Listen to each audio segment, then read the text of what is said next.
not only do your own act of reconciliation via land repatriation, but to inspire others to do, their part. Why is that important for you?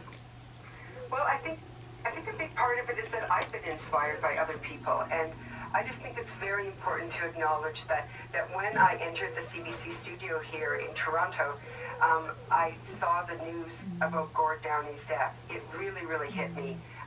Because I love the music of the hip, but also because Gord has been such an inspiration to me as someone on this path to reconciliation and to thinking about how can I do this act of reconciliation with the land that I'm honored to have. And so I remember, what Gord said at the We Day celebration the day after Canada Day in Ottawa.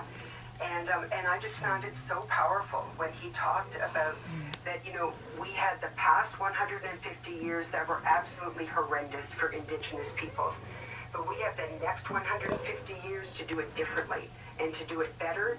And I certainly hope that in my small way and in all of my frailties that I can do it differently. And for that, I owe a lot to Gord Downey. And I also have to say that I owe a lot to Buffy St. Marie, and I know that's one of my faves, and I know you've talked about Buffy on your program a lot. And when I was on the GO bus coming down to Toronto today, I was listening to Buffy St. Marie and listening to Carry It On, which is one of my favorite songs. And that's what I want to do.